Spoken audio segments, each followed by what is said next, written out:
নমস্কার সবাইকে, আশা করি সবাই ভালো আছেন। আবার একটা নতুন ভিডিওতে আপনাদের সবাইকে স্বাগত। যারা মিষ্টি বানাতে পছন্দ করেন তারা যদি এভাবে মুগ ডালের লাড্ডু আগে কখনো না বানিয়ে থাকেন অবশ্যই বানাবেন। মাত্র 3টি উপকরণে এত সুস্বাদু লাড্ডু যাকেই পরিবেশন করবেন প্রশংসা করবেই, অন্তত আমি তো পেয়েছি।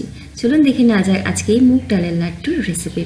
সবার প্রথমে একটা বাটিতে আমি বাড়িতে থাকা যে কাঁচের বাটিগুলো হয় সেই বাটির এক বাটি নিয়েছি মুগ ডাল। আচ্ছা, এর বদলে কিন্তু আপনারা কাপ দিয়েও এই মেজারমেন্টটা করতে পারেন। মুগ ডাল থেকে 2 থেকে 3 বার ভালো মতো ধুয়ে নিয়েছি আর চেষ্টা করেছি জলটাকে ঝরিয়ে নিতে। তারপরে এরকম একটা স্ট্রেনার হোক বা চালনি হোক তার মধ্যে রেখে দিয়ে আধ ঘন্টা রেখে দেবো। এতে কী হবে, জলে খানিকটা ফুলেও যাবে আর মুগের ডালটা কিন্তু দেখুন ঝরঝরে হয়ে যাবে, শুকিয়েও যাবে। তো এভাবে আমাদের কিন্তু ডালটাকে ধুয়ে নিয়ে ঝরঝরে করে নিতে হবে। এবারে কড়াইতে নিয়ে নেব আমি এখানে 1 টেবিল চামচ পরিমাণে ঘি। ঘিয়ের বদলে মাখনও করতে পারেন, তবে ঘিয়ে যে কোনো রকম মিষ্টি লাড্ডুর ফ্লেভারটা ভালো হয়। ঘিটা গরম হয়ে গেলে যে মুগের ডালটা তৈরি করে রাখলাম, শুকিয়ে রাখলাম, সেটা নিয়ে নেব। একদম লো ফ্লেমে নাড়াচাড়া করতে হবে যতক্ষণ না মুগের যে কাঁচা গন্ধটা সেটা চলে যাচ্ছে। একদম লো ফ্লেমে রেখে করতে হবে, কারণ কালার কিন্তু আমরা লালচে করে ফেলবো না। লো ফ্লেমে করে আস্তে আস্তে দেখবেন যে খুব সুন্দর একটা ঘিয়ের গন্ধ বেরোচ্ছে। ভাজতে ভাজতেই বোঝা যাবে মুগ ডালের কাঁচা গন্ধটা চলে গেছে। ঠিক এই সময় অবধি কিন্তু আমাদের ভাজতে হবে একটু ধৈর্য ধরে, একদম লো ফ্লেমে। দেখুন ডালের কালারটা হালকা একটু চেঞ্জ হয়েছে, দেখলেই বুঝতে পারবেন। আর খুব সুন্দর একটা ঘিয়ের গন্ধ বেরোচ্ছে। গ্যাসের ফ্লেমটাকে এই সময় বন্ধ করে দিয়ে আমি অন্য একটা পাত্রে নামিয়ে নেব।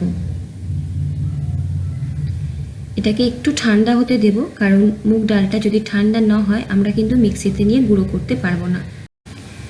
ঠান্ডা হয়ে গেলে মিক্সির ছোট জারে সমস্ত ডালটাকে নিয়ে গুঁড়ো করে নেব। তবে একদম মিহি গুঁড়ো করব না, আবার সবকটা ডাল যেন গুঁড়ো হয় শুধু সেদিকে খেয়াল রাখতে হবে। হালকা একটু দানা দানা যেন ভাব থাকে, তাহলে লাড্ডুটা খেতে বেশি ভালো লাগবে। দেখুন আমি গুঁড়ো করে নিয়েছি। এবারে কড়াইতে নিয়ে নেব 1 চা চামচ পরিমাণে ঘি। ঘিটা গলে গেলে মুগ ডাল যে গুঁড়ো করে রাখলাম সেটা এখানে দিয়ে দেব। একদম লো ফ্লেমে আমাদের কিন্তু বেশ ডালটাকে সোনালি করে ভেজে নিতে হবে। ঘিয়ের পরিমাণটা চাইলে একটু বাড়াতে পারেন। ডালটা এখন যেমন দেখছেন বেশ ড্রাই মতো, শুকনো শুকনো মতো। ঘিয়ে যখন ভাজবো আস্তে আস্তে কিন্তু ডালের মধ্যে একটা বাইন্ডিং চলে আসবে। একদম লো ফ্লেমে রাখবো, কারণ আমরা হালকা সোনালি কালার করব, লালচে কিন্তু করে ফেলবো না। আরও 1 চা চামচ ঘি দিচ্ছি এবং ঘি দিয়ে আরও 4-5 মিনিট লো ফ্লেমে কিন্তু ডালটাকে ভেজে নেব। দেখবেন আস্তে আস্তে ডালটা থেকে ঘি ছাড়া শুরু হবে, একটা বাইন্ডিং আসবে আর সুন্দর একটা রং ধরেছে। দেখুন স্প্যাচুলা দিয়ে চেপে দিলে এখন ঠিক কী ধরনের দেখতে হচ্ছে। এবারে আমি লিকুইড দুধ জাল দিয়ে রেখেছিলাম, যে বাটিতে ডাল নিয়েছি তার 4 ভাগের 1 ভাগ, সেটা 2 বারে ডালের মধ্যে দেব। বেশি পরিমাণে যদি লিকুইড দুধ ব্যবহার করি ডালটা বেশ নরম হয়ে যাবে, সেখানে লাড্ডুটা কিন্তু খেতে ভালো লাগবে না। আমরা একটা দানাদার লাড্ডু তৈরি করব, তার জন্য লিকুইড দুধটা দিতে হবে পরিমাণ মতো। প্রথমে আমি এখানে দিলাম 1 টেবিল চামচ পরিমাণে, একদম লো ফ্লেমে নাড়াচাড়া করে ভালো মতো ডালের গুঁড়োটার সাথে মিশিয়ে নেব। এই টেক্সচারটা কিন্তু এরকম গুঁড়ো গুঁড়োই থাকবে, দলা পাকানো থাকবে না। তাই একসাথে সম্পূর্ণ দুধটা না দিয়ে 2 থেকে 3 বারে দেব। ডালের দানাগুলো খানিকটা ফুলে যাবে, একটা হালকা বাইন্ডিং আসবে, ততক্ষণ অবধি বুঝতেই পারবেন যে ডালটার মধ্যে একটা বাইন্ডিং এসেছে। দেখুন আগে স্প্যাচুলাটা চেপে ধরলে ঠিক যেমন হচ্ছিল, এই সময় স্প্যাচুলাটা চেপে ধরলে বুঝতে পারবেন যে একটা বাইন্ডিং এসেছে। দেখুন স্প্যাচুলাটা যখন এভাবে আমি চেপে দিচ্ছি, দেখুন একসাথে এক জায়গাতে চলে আসছে। তো এখানেই কিন্তু আমাদের ডালটা তৈরি হয়ে গেছে। গ্যাসের ফ্লেম বন্ধ করে দেব এবং অন্য একটা পাত্রের মধ্যে এই ডালের মিশ্রণটাকে ঢেলে নিয়ে উষ্ণ করতে হবে। গরম অবস্থায় লাড্ডু পাকানো যাবে না।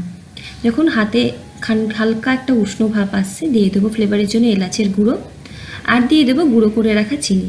যে বাটির নিয়েছি ডাল তার অর্ধেক নিয়েছি আমি চিনি। নর্মাল বাড়িতে যে চিনি ব্যবহার করি সেটাকে গুঁড়ো করে নিয়েছি। আর গরম অবস্থাতে কিন্তু চিনিটা দেবো না, তাহলে চিনিটা গলে গিয়ে লাড্ডুটা পাকানো যাবে না তখন আর। দেখুন চিনি ভালো মতো মিশিয়ে নিয়েছি, আমার এর থেকে বেশি আর চিনি লাগেনি। আপনাদের যদি মিষ্টির স্বাদ মনে হয় একটু বেশি দরকার, গুঁড়ো চিনি আর একটু দিতে পারেন। দেখুন ডালের দানাটা যে মিশ্রণটা ঝুরঝুরেও আছে আর এদিকে কিন্তু একটা বাইন্ডিংও চলে এসেছে। আমাদের ঠিক এরকমই একটা মিশ্রণ দরকার। এবারে হাত দিয়ে দিয়ে আমরা অল্প অল্প করে মিশ্রণ নিয়ে লাড্ডুর শেপ দিয়ে নেব।